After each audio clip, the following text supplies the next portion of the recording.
नमस्कार दोस्तों, स्वागत है आप सभी का आपके अपने YouTube channel student solution academy में। दोस्तों, हमने जो है अपनी पिछली क्लासेस में डिस्कस करी थी। अपनी जो पिछली क्लास की जो टॉपिक थी वो थी भारत के संविधान का भाग 4, जो हमें बताता है राज्यों के नीति निर्देशक तत्वों के बारे में, directive principle of state policy, और इन शॉर्ट में जो हम इसे कहते थे डीपीएसपी, जो कि आयरलैंड से अडॉप्ट करी गई थी। इसमें जो आर्टिकल यानी कि अनुच्छेद आते थे वो आते थे 36 नंबर से लेकर के 51 यानी कि 51 नंबर तक आते थे। फ्रॉम 36 टू 51 यानी कि 36 से 51 नंबर तक जो अनुच्छेद आते थे उसमें डीपीएसपी में, जो कि भाग 4 में पड़ता है। इसे हमने जो है पूरी तरह से अपने पिछले ही क्लासेस में, पिछले 2 क्लासेस में जो है कवर कर ली थी, कंप्लीट हो गया था अपना ये। और इसके बाद हमने आपको बताया था कि हम इसके बाद डीपीएसपी के बाद जो अपना टॉपिक आएगा वो भाग 4 का ए आएगा। भाग जो है 4 का ए आएगा, जो हमें बताता है भाग जो 4 थी, पार्ट 4 जो था भारतीय संविधान का, उसका ए वाला भाग। और जो ये ए वाला भाग है ये अमेंडमेंट वाला भाग है। मतलब क्या था कि ये पहले, मतलब इनिशियली जो है ये संविधान का भाग नहीं था। इनको जो है बाद में जोड़ा गया एक कमेटी के सिफारिश पे, और उन कमेटी का नाम था सरदार स्वर्ण सिंह। ठीक है, तो सरदार स्वर्ण सिंह जी के कमेटी के सिफारिश पर जो है इस भाग को भारत के संविधान के भाग 4 में जोड़ा गया, अनुच्छेद 51 में। तो ये पहले जो था मूल संविधान का भाग नहीं था, इसको जो है बाद में जोड़ दी गई 1976 में 42वां संविधान संशोधन के जो है तहत। तो सबसे पहले हेडिंग डाल लेंगे आप लोग पार्ट 4 ए, यानी कि भाग 4 का अमेंडेड वाला भाग, मतलब संशोधित वाला भाग, पार्ट 4 ए। हेडिंग डाल लेंगे पार्ट 4 ए। ठीक है, मैं भी हेडिंग डाल ले रहा हूँ, फिर आगे अपनी क्लासेस कंटिन्यू करेंगे। पार्ट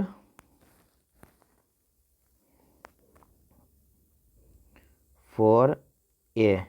पार्ट 4 ए हमें क्या बताता है? तो फंडामेंटल ड्यूटीज के बारे में बताता है। फंडामेंटल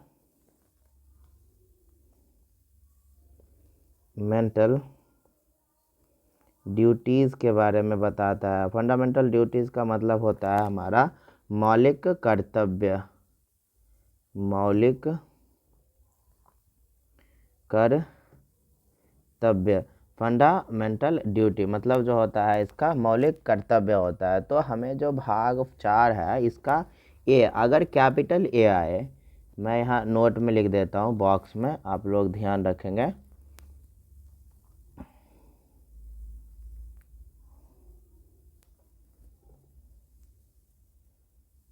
अगर कैपिटल ए आए तो उसका मतलब होता है अमेंडेड वाला पार्ट, जो कि संशोधित किया गया है, अमेंडेड वाला पार्ट। और अगर स्मॉल ए आया तो ये ओरिजिनल कॉन्स्टिट्यूशन में जो पहले से प्रेजेंट था, ओरिजिनल कॉन्स्टिट्यूशन में प्रेजेंट था पहले से। ठीक है, तो स्मॉल ए का मतलब ये ओरिजिनल यानी कि मूल संविधान जो था उसमें पहले से ही उपस्थित था, ये पार्ट पहले से ही थी।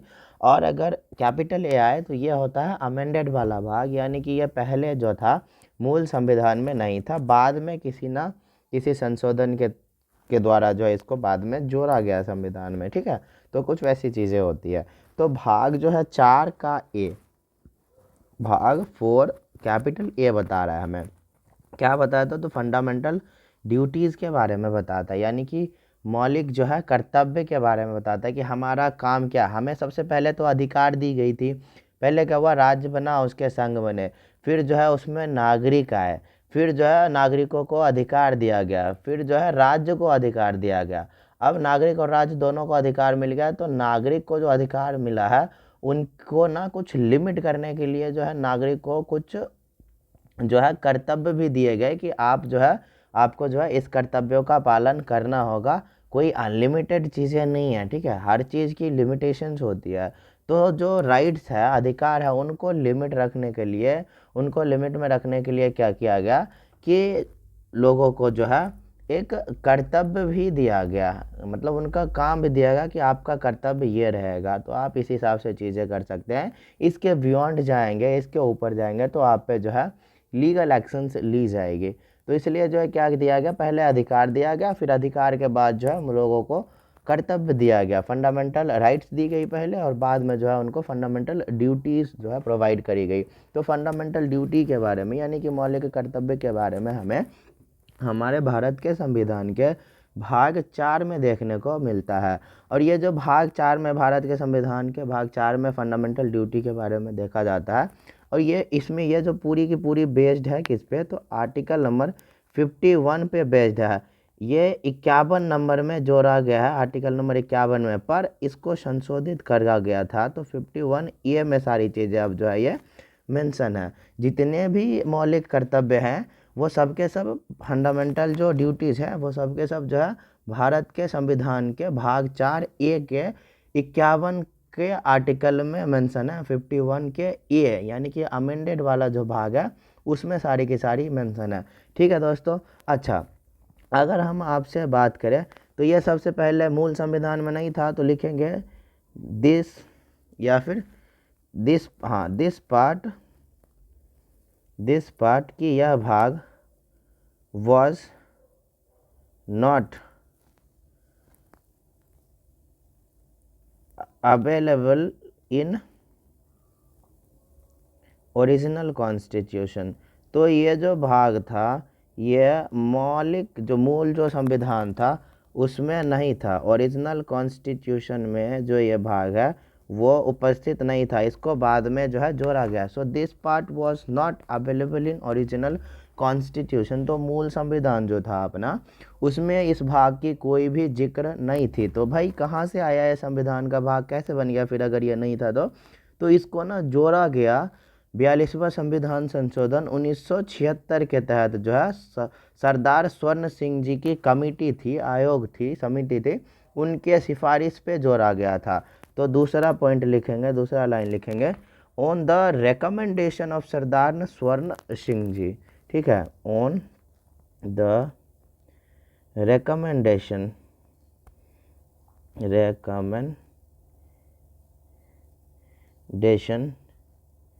Of Sardar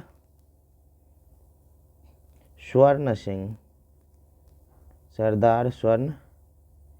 Singh committee.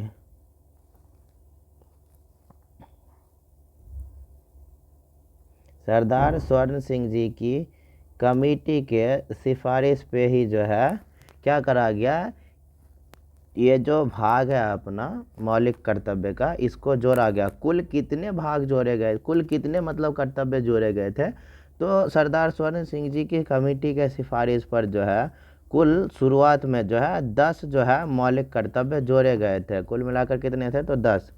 10 fundamental duties were added, 10 fundamental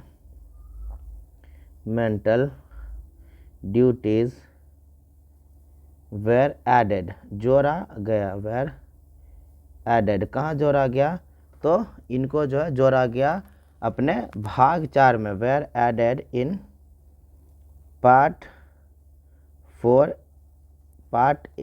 में जोड़ा गया। तो पार्ट 4A हो जाएगा, तो ये क्या हो जाएगा, पार्ट 4A हो जाएगा, भाग 4 के ए में जोड़ा गया। कौन से आर्टिकल में, तो इन आर्टिकल 51 में, तो 51 हो जाएगा, तो 51A हो जाएगा। ठीक है, तो 51 51 नंबर अनुच्छेद में जोड़ा गया तो 51A हो जाएगा इसका। 51 की अगर बात करें आपसे, कंफ्यूज नहीं होने हैं आपको, मैं इसलिए बता रहा हूँ कि अगर भाग 4 बोले तो भाग 4 तो आपका आता है DPSP, पर भाग 4A है तो फंडामेंटल ड्यूटी। वहीं पे अनुच्छेद 51 की अगर बात करें तो वो बताता है आपका क्या, कि फॉरेन पॉलिसी के बारे में बताता है कि भारत की फॉरेन पॉलिसी कैसा है। तो अपना जो भारत की जो फॉरेन पॉलिसी है, विदेशी जो पॉलिसी है, नीति है, विदेश की नीति अपने भारत की, वो है इंटरनेशनल पीस के बारे में बताता है, मतलब अंतर्राष्ट्रीय शांति के बारे में बताता है। वहीं 51A की बात करें तो वो हमें बताता है कि हमारी मौलिक कर्तव्य क्या है उसके बारे में। तो जोड़ा तो गया 51 में, तो इसलिए मैंने यहाँ पे 51 लिखा, पर 51A हमें बताता है फंडामेंटल ड्यूटीज़ के बारे में और 51 बताता है अंतर्राष्ट्रीय शांति के बारे में। तो सरदार स्वर्ण सिंह जी की कमेटी के सिफारिश पर जो है 10 जो है मौलिक कर्तव्य जोड़े गए थे भाग 4 में, जो कि बना भाग 4A, और अनुच्छेद नंबर 51 में जोड़ा गया जो कि बना अनुच्छेद नंबर 51 का ए अमेंडेड वाला भाग। अब ये कैसे जोड़ा गया था? सिफारिश तो हो गई, सिफारिश करने से थोड़े जुड़ जाएगा, कुछ तो किया होगा, कुछ तो हुई होगी। तो इसमें ना सिफारिश जो हुई थी तो कौन सी संशोधन हुआ था? ये संशोधन, कुछ तो संशोधन तो हुआ होगा, बिना संशोधन के तो कुछ नहीं होता हमारे संविधान में। तो यह संशोधन कौन सी है? अगर बात करें हम कि यह संशोधन कौन सी थी, तो ये जो संशोधन थी अपनी, ये थी 42वां संविधान संशोधन। ये कौन सी थी? तो यह थी 42वां संविधान संशोधन थी 1976 वाला, बाय 42nd कॉन्स्टिट्यूशनल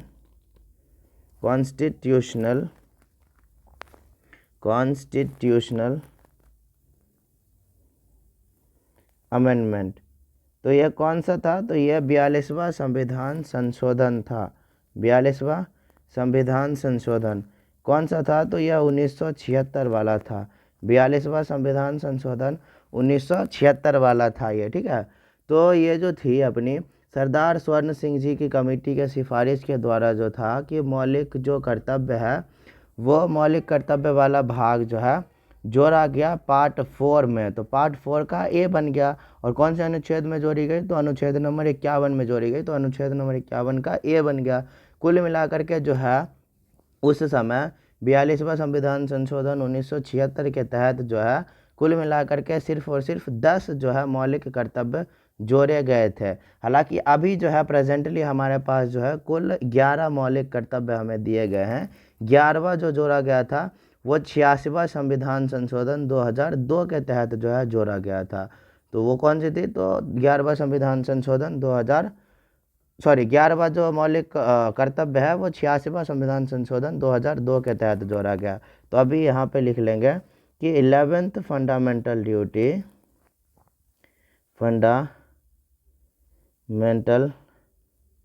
ड्यूटी की जो है 11वां मौलिक कर्तव्य जो है जोड़ा गया था, वेयर एडेड इन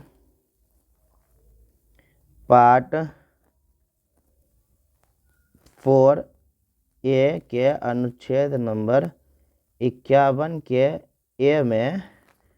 कैसे जोड़ा गया था? तो बाय द 86वां संविधान संशोधन 2002 के द्वारा। तो जो 11वां पहले इनिशियली जो जोड़ा गया था कुल मिलाकर के सिर्फ 10 मौलिक कर्तव्य थे, जो सरदार स्वर्ण सिंह जी की कमेटी के सिफारिश पे जोड़ा गया था 42वां संविधान संशोधन 1976 के तहत। पर अभी हमारे पास जो है कुल मिलाकर के 11 मौलिक कर्तव्य हैं। तो 11वां जो मौलिक कर्तव्य है वो जोड़ा गया था 86वां संविधान संशोधन 2002 के तहत, ठीक है। तो कुल मिलाकर के अभी हमारे पास कितने मौलिक कर्तव्य हैं? तो 11। कितने हैं? तो 11 फंडामेंटल ड्यूटीज़ जो है हमारे पास है।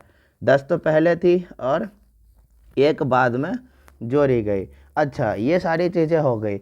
अब हम अगर ये चेक करें कि हमसे अगर ये पूछ लिया जाए कि ये जो फंडामेंटल ड्यूटी है, यानी कि जो मौलिक कर्तव्य है जो हमारे संविधान के भाग 4 में जोड़ा गया है, भाग 4A का जो बात हमें करता है फंडामेंटल ड्यूटी, तो ये जो फंडामेंटल ड्यूटी है ये हमने अडॉप्ट कहाँ से करी है? कहीं से तो ली होगी, हमने ये कहीं से तो ली होगी ना। जैसे अपने DPSP, जैसे हमने DPSP यानी कि directive principle of state policy, यानी कि राज्यों के नीति निर्देशक तत्व, जो कि हमने आयरलैंड से लिया था।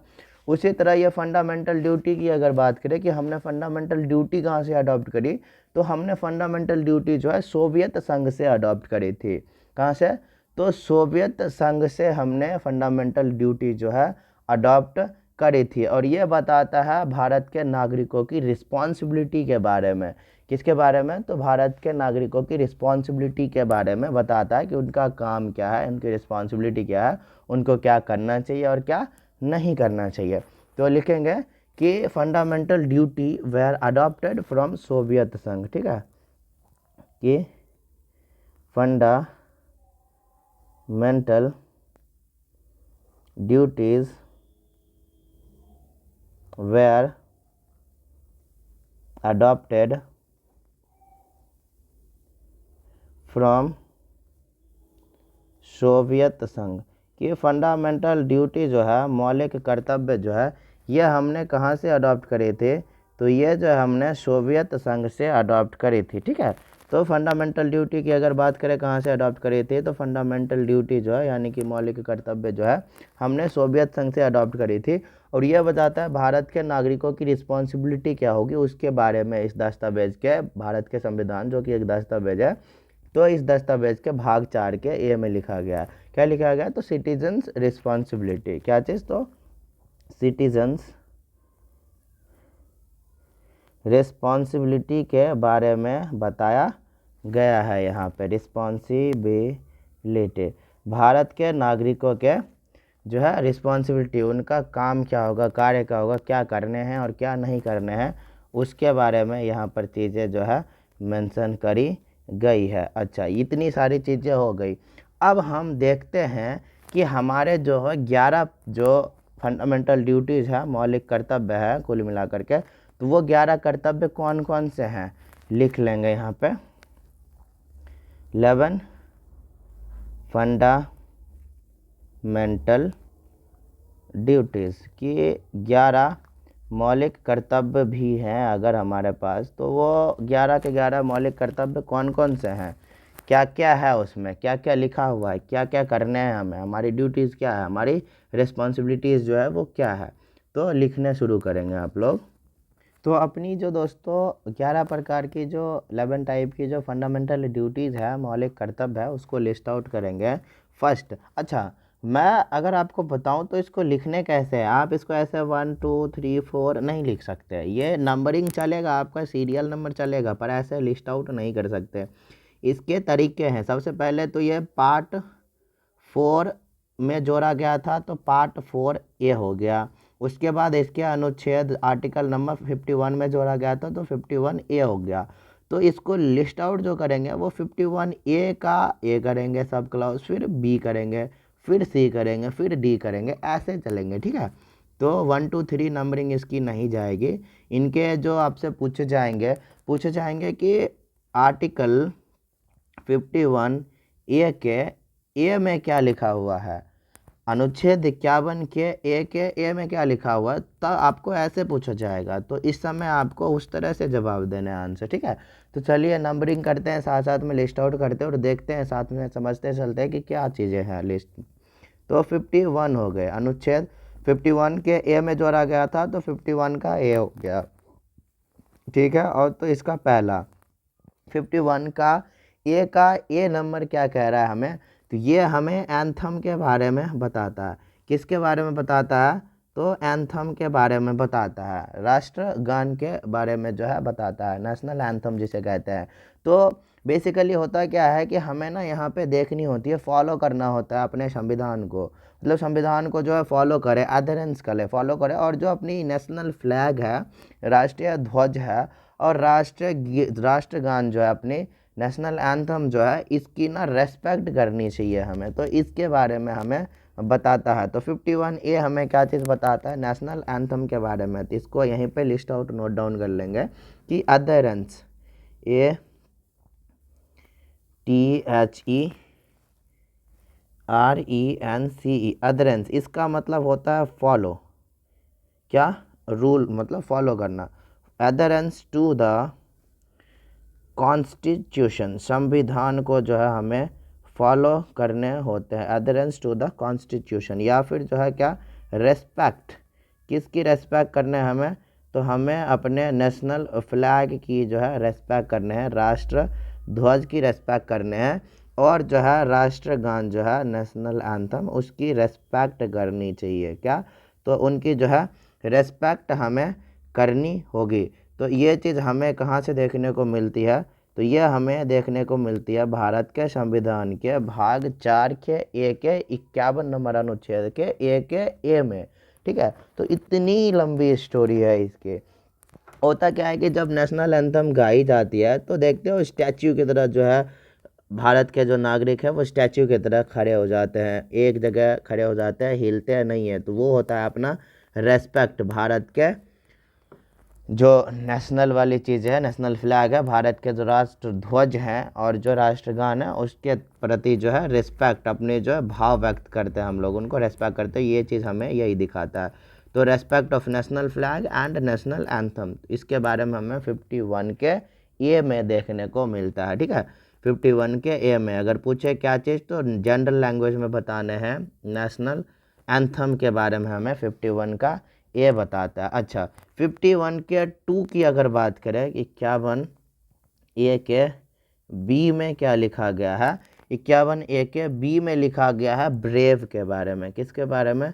ब्रेव, बहादुरी के बारे में, ब्रेव के बारे में। जो फ्रीडम फाइटर थे, जो फ्रीडम फाइटर थे हमारे जो फ्रीडम फाइटर थे, स्वतंत्रता सेनानी थे, जिन्होंने जो है देश को आज़ादी दिलाने के लिए अथक प्रयास किए, परिश्रम करी, फाइट करी ब्रिटिशर से, अंग्रेज़ों से, और जो है उनके बाद हमें आज़ादी मिली। तो उनको क्या है, उनके प्रति अपनी जो सम्मान, रिस्पेक्ट जो है हमें व्यक्त करनी होगी। हमें जो उनको रेस्पेक्ट करनी चाहिए, उनको कभी भूलना नहीं चाहिए, उन्हें अपने हृदय में यानी कि हार्ट में रखना चाहिए। तो ये चीज़ हमें बताता है। तो जो ब्रेव लोग थे, जो फ्रीडम फाइटर थे, उनके बारे में बताता है, और उनको हमें कैसे मेमोराइज करनी है वो चीज़ हमें बताती है। तो दूसरा हो गया ब्रेव। ठीक है, तो keep the freedom fighters in your heart, to keep the freedom fighters in your heart, तो अपने हृदय में उनको रखने की बात करेगी है ब्रेव लोगों को। ठीक है, जो स्वतंत्रता सेनानी थे, वो जो फ्रीडम फाइटर थे, वो सबके सब ब्रेव ही थे, बहादुर ही थे। ठीक है, तो इनके बारे में। अच्छा, ये हो गए 51 का ए का बी। अब 51 के ए का सी की बात करें। सी हमें क्या कहता है, तो सी हमें हमारे देश के बारे में बताता है, कंट्री के बारे में हमें बताता है। सी किसके बारे में बताता है, तो सी हमें हमारे देश के बारे में बताता है, कंट्री के बारे में बताता है। ठीक है, तो सी किसके बारे में बताता है, तो सी हमें हमारे देश के बारे में बताता है, कंट्री के बारे में बताता है कि हमारा देश कैसा है। हमारा देश जो है सोवरिंग है। क्या है हमारा देश? इंटीग्रिटी वाला देश है, एकल नागरिकता वाला देश है। तो ये सारी चीज़ें, सोवरिंग कंट्री है, इंटीग्रेटेड कंट्री है, इंटीग्रिटी है, यहाँ पे यूनिटी है, एकल नागरिकता वाला देश है। तो ये है हमारे देश के मूल रूप।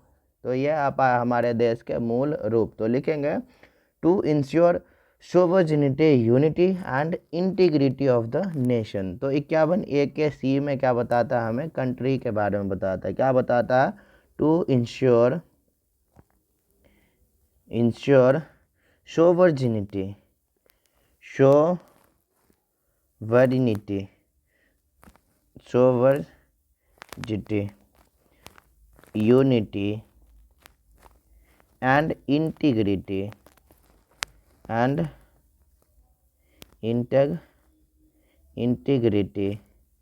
of the nation।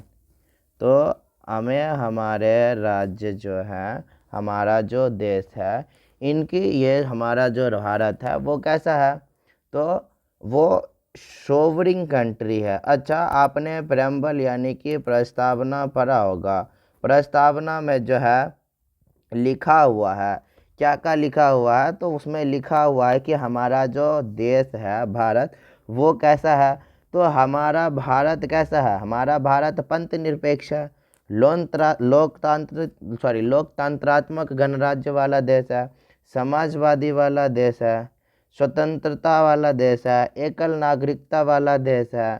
तो ये सब जो हमें हमारे देश के बारे में हमें यहाँ से भी चीज़ें प्राप्त होती है, देखने को मिलता है। तो ऐसी अपनी जो है रूप है हमारे भारत के। ठीक है, तो ऐसी हमारे भारत की जो है रूप है। तो इसके बारे में बताता है 51, अनुच्छेद नंबर 51 का ए के सी में हमें लिखा हुआ है। ठीक है, अच्छा 51 ए के डी की अगर बात करें कि डी में क्या लिखा गया है, टोटल 11 अपने मौलिक कर्तव्य है ना, जिसमें से हमने 3 देख ली। पहला था एंथम, हमें उनकी रेस्पेक्ट करनी चाहिए, नेशनल फ्लैग हो, नेशनल एंथम हो, नेशनल सॉन्ग, उन सब की रेस्पेक्ट करनी चाहिए। फिर ब्रेव जो फ्रीडम फाइटर्स थे उनको भी रेस्पेक्ट देना है। और तीसरा अपना देश, उनकी रेस्पेक्ट करनी है, उनकी रक्षा करनी है, अपने देश का जो ढांचा है, जो रूप है, वो हो गया। डी हमें कहता है डिफेंस के बारे में। किसके बारे में कहता है? तो डिफेंस के बारे में। Protect and serve nation. D हमें कहता है डिफेंस के बारे में। किसके बारे में? तो डी हमें कहता है डिफेंस के बारे में। डिफेंस मतलब होता है प्रोटेक्ट एंड सर्व, सुरक्षित रखो और सेवा करो। तो डी हमें बताता है कि हमें हमारे देश की सुरक्षा करनी है और जो है उनकी सेवा करनी है। Protect and serve nation. Protect and serve nation, देश की सुरक्षा और सेवा के बारे में हमें अनुच्छेद कौन से प्राप्त होता है? तो अनुच्छेद 51 के ए के डी से प्राप्त होता है कि देश की सेवा तथा उसकी सुरक्षा के बारे में बताया गया है। अच्छा, 51 के ए के ई नंबर में क्या लिखा गया? तो 51 के ए के ई नंबर में लिखा गया अपना समानता, यानी कि इक्वालिटी। क्या चीज़? तो इक्वालिटी। इक्वालिटी मतलब क्या हो गया? समानता। इक्वालिटी, समानता। तो 51 ए के सी में हमें बताया गया है समानता के बारे में, यानी कि इक्वालिटी के बारे में हमें बताया गया है। अच्छा, ये इक्वालिटी क्या है? हमने आपको पिछली चैप्टर में, पिछले क्लासेस में बताया भी होगा। मौलिक जो अधिकार था वहाँ बताया था क्या? समानता का अधिकार, राइट टू इक्वालिटी। कुछ वैसी ही चीज़ें यहाँ पे भी होती है, ये भी इक्वालिटी कुछ उसी से रिलेटेड होता है। जैसे अगर हम बात करें कि क्या चीज़, तो जो हारमोनी होता है, हारमोनी मतलब होता है समरसता, समरसता होता है, ठीक है, समरसता, हारमोनी। तो हारमोनी जैसा फील करना, या फिर जो ब्रदरहुड है, देश का जो भाईचारा है वो निभाते रहना, वो भाईचारा भी इक्वल होना चाहिए, equal brotherhood in the country. तो लिखेंगे feeling of harmony and equal brotherhood in the country. तो क्या लिखेंगे? फीलिंग हारमोनी, हारमोनी, जिसको हम एक और नाम से जानते हैं समरसता, समरसता and equal brotherhood, equal brotherhood in the country.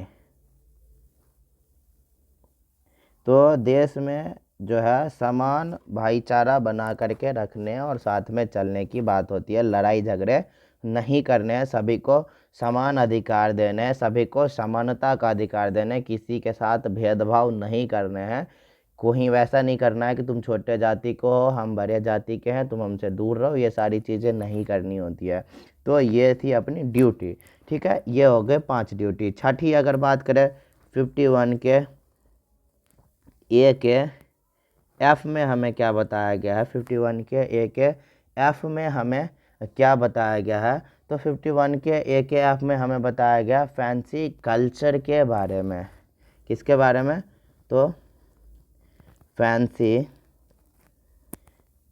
Culture के बारे में बताया गया। अच्छा, फैंसी कल्चर क्या होता है? ये कुल मिला करके कुछ नहीं, ये कल्चर ही है, मतलब जो अपना संस्कृति ही है, संस्कृति, कि हमारी संस्कृति जो है वो कैसा होना चाहिए। फैंसी कल्चर उसे ही कहते हैं कि अपनी जो संस्कृति है, यानी कि अपनी जो कल्चर है, भारत की जो कल्चर है, देश की जो कल्चर है, राष्ट्र की, राज्य की जो कल्चर है, इसको क्या करने हैं?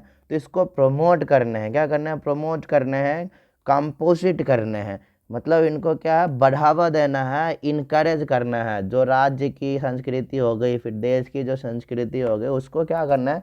बढ़ावा देना है, उनको इनकरेज करना है, उनको प्रमोट करना है। ये चीज़ हमें 51 के ए के एफ में मिलता है फैंसी कल्चर के बारे में, ठीक है। तो इसमें क्या लिखा हुआ है अपना?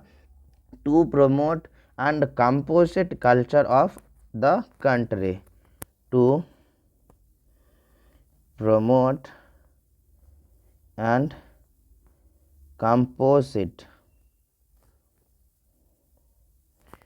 culture of the country। तो जो देश के जो संस्कृति हैं, कल्चर हैं, उनको बढ़ावा देना, उनको इनकरेज करने की बात हमें कही गई है 51 अनुच्छेद के अमेंडेड वाले भाग के एफ वाले में, ठीक है। तो उस संस्कृति को इनकरेज करने की बात कही गई। अच्छा, ये हो गई अपनी। अब 51 के ए के जी में, एफ के बाद जी, तो जी में क्या लिखा गया? जी में लिखा गया है इन्वायरमेंट के बारे में, ग्रीन के बारे में। ग्रीन होता है अपना इन्वायरमेंट होना चाहिए, यानी कि अपने जो पर्यावरण है देश के वो हरा भरा होने चाहिए। ग्रीन इन्वायरमेंट के बारे में हमें 51 के ए के जी में मिलता है कि हमें इन्वायरमेंट यानी कि जो पर्यावरण है उसको हरा भरा कैसे रख सकते हैं। तो हमें बेसिक सी कुछ प्रिकॉशन से अपनाने होंगे कि जो पर्यावरण है उनको सुरक्षित रखना होगा, उनको प्रोटेक्ट करना होगा। और जो काइंडनेस है, जो मतलब जो लिविंग बींग्स हैं उनके प्रति जो है हमें थोड़ी खुद को जो है ना दयालुता दिखानी होगी। जितने भी लिविंग थिंग्स हैं, पर्यावरण हो गया, जीव जंतु हो गए, पेड़ पौधे हो गए, तो इन सब को क्या करना है, इन सब के प्रति ना हमें थोड़ा सा दयालुता दिखानी होगी, मतलब थोड़ा सा काइंडनेस दिखाना होगा अपना। बस इतना काफ़ी होता है पर्यावरण को, जो इन्वायरमेंट को प्रोटेक्ट करने के लिए। तो इन्वायरमेंट की प्रोटेक्शन की बात करें अगर हम, कि इन्वायरमेंट की प्रोटेक्शन करनी है, उनकी प्रोटेक्शन की बात करें, ग्रीन इन्वायरमेंट की बात करें, तो ये चीज़ हमें 51 ए के जी में मिलता है, ठीक है। तो यहाँ पे लिख लेंगे environmental protection and kindness towards all living things. क्या लिखेंगे इस पे? तो इन्वायरमेंटल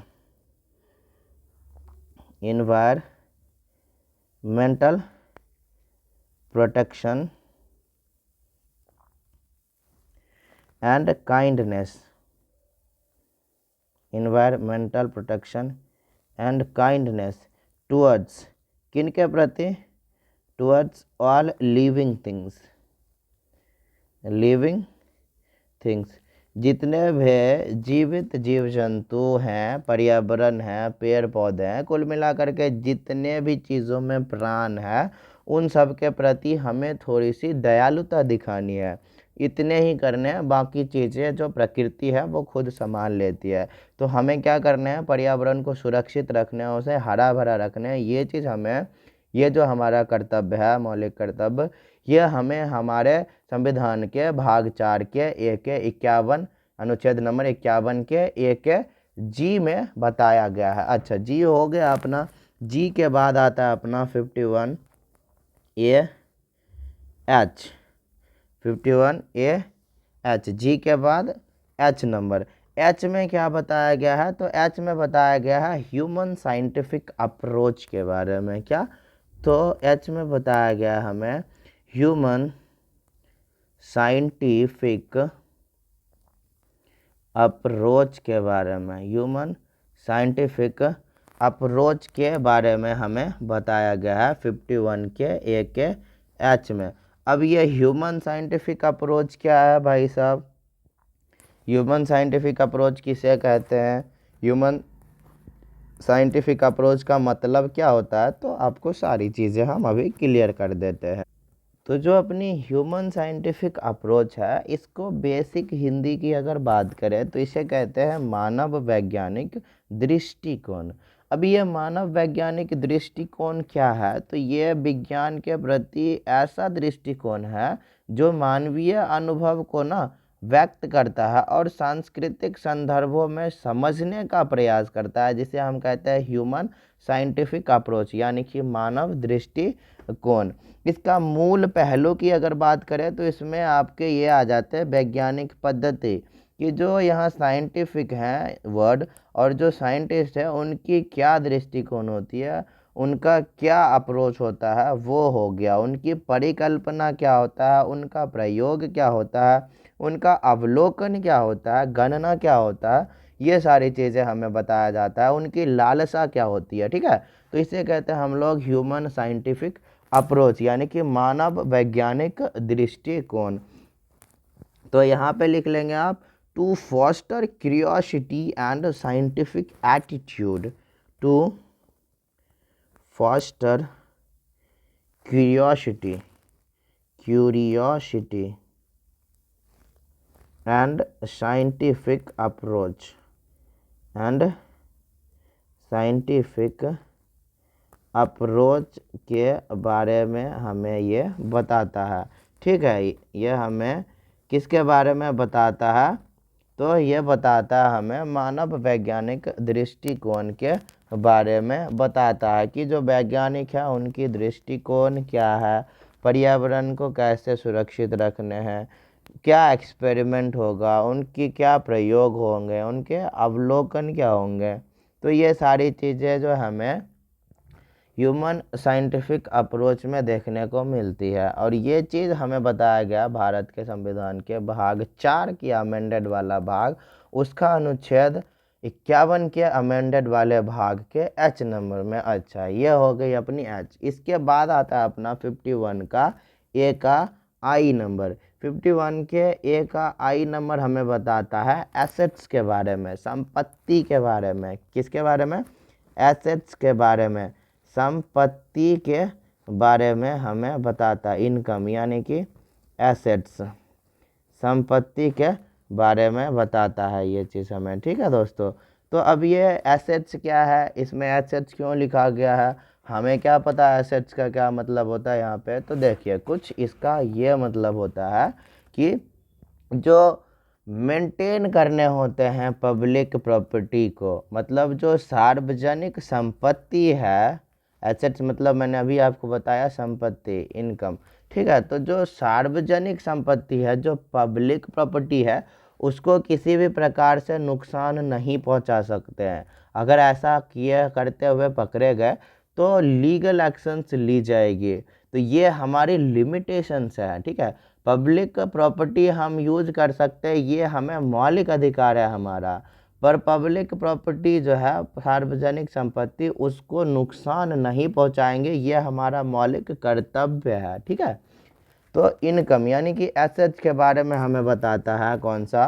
तो ये हमें बताता है 51 के ए का आई नंबर में, एसेट्स में यानी कि इनकम में, कि हमें पब्लिक प्रॉपर्टी को क्या करने हैं? मेंटेन करने हैं।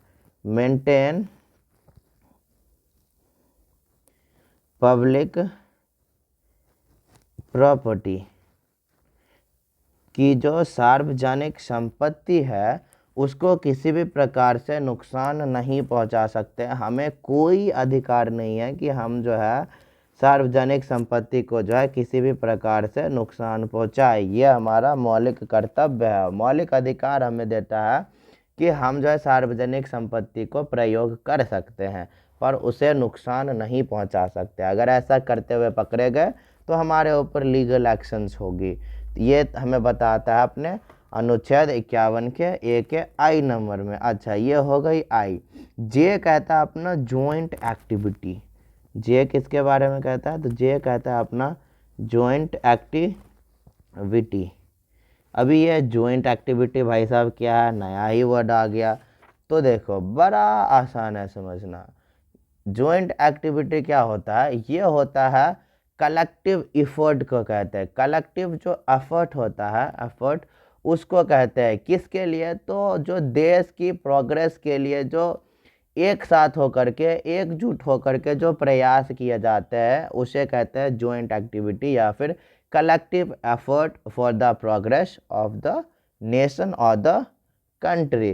राष्ट्र या देश के लिए जो है एकजुट होकर के जो प्रयास किए जाते हैं, एफर्ट किए जाते हैं, उसे कहते हैं हम joint activity.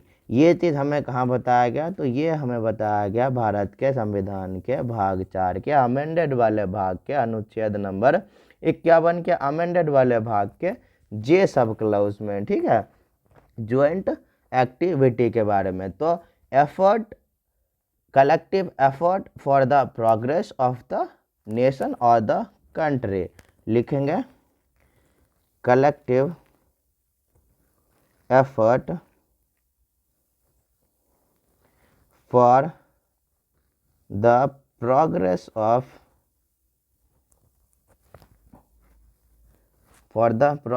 Of the nation और कंट्री, राष्ट्र या फिर जो है देश के लिए, फॉर द नेशन और द कंट्री।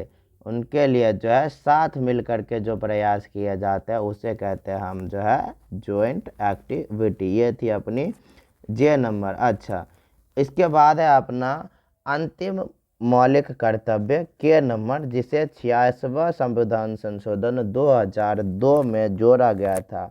अभी तक हम पढ़ रहे थे कि जो सरदार स्वर्ण सिंह कमेटी के द्वारा जो उनके सिफारिश के द्वारा जो 10 मौलिक कर्तव्य जुड़वाए गए थे भारत के संविधान में, वो अभी ये जो लास्ट है अपना, ये है अपना 10 के बाद जो बाद में जुड़ा था संविधान में, 86वां संविधान संशोधन 2002 के तहत जोड़ा गया था ये वाला। ठीक है, तो ये के नंबर हमें बताता है नॉलेज के बारे में, यानी कि शिक्षा के बारे में बताता है, नॉलेज के बारे में हमें चीज़ें बताता है। 51 के ए के में नॉलेज के बारे में। अब ये नॉलेज क्या है, तो जो फ्री एजुकेशन है, निःशुल्क शिक्षा है 6 से 14 वर्ष के बच्चों के लिए, उनके बारे में बताता है। Free education between 6 to 14 years of the students, कि जो 6 से 14 वर्ष के बच्चे हैं उनके लिए फ्री शिक्षा प्राप्त करवाना, ये भी भारत के नागरिकों का मौलिक कर्तव्य है। जो माता पिता हैं उनका कर्तव्य बनता है कि अपने बच्चों को जो है 6 वर्ष से 14 वर्ष तक जो है कंपलसरी, यानी कि अनिवार्य जो है शिक्षा दिलवानी ही होगी। और इसके लिए सरकार ने एक अनुच्छेद अलग से अपने संविधान में जो एक अनुच्छेद अलग से बनाया गया है 21A, जहाँ पे हमें बताया गया है कि 6 से लेकर के 14 वर्ष के जो बच्चे हैं उन्हें निःशुल्क और जो है अनिवार्य शिक्षा देने ही देने होंगे, उनको जो है ये शिक्षा दिलवाने ही होंगे। और ये जोड़ा गया था अपने भारत के संविधान में 86वां संविधान संशोधन 2002 के तहत। ठीक है, 2002 के तहत जो है ये जोड़ा गया था कि जो प्राइमरी एजुकेशन होती है वो प्रोवाइड करना बिल्कुल कंपलसरी है। और इस प्रकार का जो शिक्षा है प्राइमरी एजुकेशन, यानी कि 6 वर्ष से लेकर के 14 वर्ष के बच्चों के लिए जो ये शिक्षा है निःशुल्क होगा और अनिवार्य होगा, इसके बारे में बताया गया है। तो लिख लेंगे free education between 6 to 14 years of the children, कि 6 से लेकर के 14 वर्ष के बच्चों के लिए निःशुल्क तथा अनिवार्य शिक्षा। ठीक है, free education, free education between 6 to 14 years of children, कि 6 से लेकर के 14 वर्ष के बच्चों के लिए जो है अनिवार्य और निःशुल्क शिक्षा प्रदान करने का प्रावधान हमें कहाँ से मिलता है, तो ये हमें मिलता है अनुच्छेद नंबर 21A में भी और अनुच्छेद नंबर 51 के A के में भी। और ये दोनों ही जोड़े गए थे अपने एडेड